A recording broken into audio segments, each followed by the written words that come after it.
Hello, and welcome to the Midnight Reader. My name is Rosica. Today's episode is going to look a little bit different because I am coming to you live from the abyss of new parenthood, a place that I'm convinced has a space-time paradox where time alternately moves at a glacial pace or at light speed. Updates? Like I said, I'm a mom now. Panic a lot. I have a healthy, beautiful baby daughter. Her name is Ellie. I'm not going to really put her on this channel, so you're not going to see her, mostly because I want her to grow up not online. So this channel will just sort of continue to be about me and books. You'll just have to take my word for it that she is very cute. Extremely loud, but very cute. Also, I was thinking it kind of works because my husband cultivates a Yeti mystique, so baby Yeti does too. I guess it runs in the family. Back to book news. I am currently on maternity leave while I am filming this. And I've been reading a lot, actually. Turns out late nights and being nap-trapped by a baby gives you a lot of time to burn. When I occasionally have a few functioning brain cells, I try to use them to read. My favorite book so far that I have read on maternity leave has been Braiding Sweetgrass by Robin Wall Kimmerer. Kimmerer is an Indigenous author and a botanist. I have read her other book, Gathering Moss, which I really enjoyed.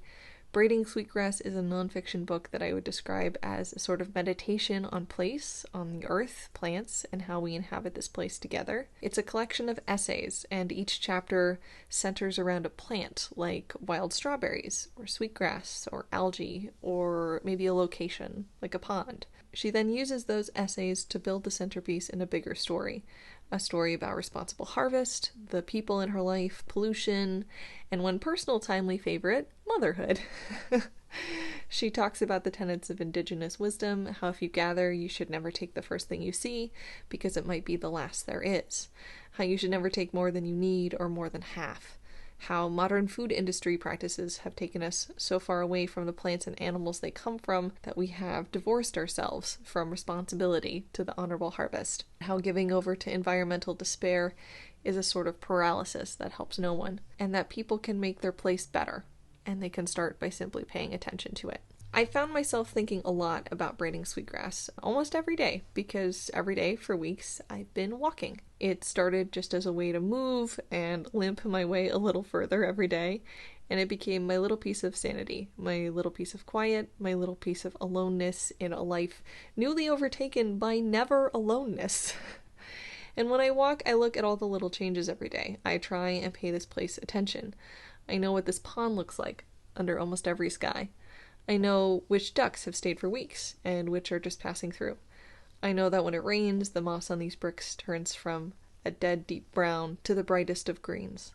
I know that the frogs have thawed and are starting to sing, and the crickets will be coming soon. I know that the snapping turtles and painted turtles are just waking up, and the tiny holes in the dirt are where the turtles are laying their eggs. I watched branches go from bare to bud, and the tiny flowers blooming means spring is fully on its way. Sleep deprivation, hormones, and taking care of a screaming infant is hard, and it's beyond tiring, and these little walks in nature and sunshine make me feel healthy and well even on the hardest of days. So I walk and I pay attention. I try to pick up a piece of trash on my way, and I try to make the walk a little bit better every time I pass, both for myself and for my daughter.